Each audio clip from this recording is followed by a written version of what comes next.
Primo confronto pubblico all'insegna del fair play tra i due candidati alla presidenza della regione Alberto Stefani e Giovanni Manildo. A entrambi le richieste del privato sociale del Veneto, le organizzazioni che rappresentano gran parte degli enti del terzo settore attivi nell'ambito sociosanitario, assistenziale e educativo. Le risposte direi che sono state soddisfacenti, quindi siamo molto ottimisti che poi vengano effettivamente realizzate. Oggi ci troviamo invece con sfide molto importanti, con bisogni crescenti, risorse non infinite e che vanno affrontate in maniera adeguata, e quindi una partnership importante fra il mondo del terzo settore, la cooperazione sociale e la politica, quindi l'ente pubblico, è indispensabile per offrire un buon livello di vita alle persone che abitano il Veneto.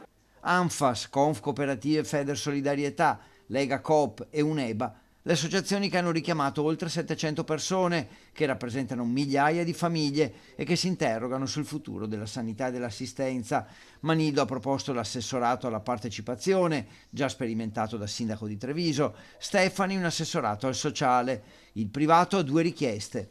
La prima è risorse economiche, strumentali e umane adeguate, quindi risorse in queste tre coniugazioni, e un riconoscimento del nostro ruolo. Noi siamo dei partner, non siamo dei fornitori o dei prestatori di manodopera, siamo realtà che perseguono l'interesse generale della comunità, quindi abbiamo la stessa finalità dell'ente pubblico, quindi pensiamo di poter mettere a questa disposizione professionalità, capacità e fantasia.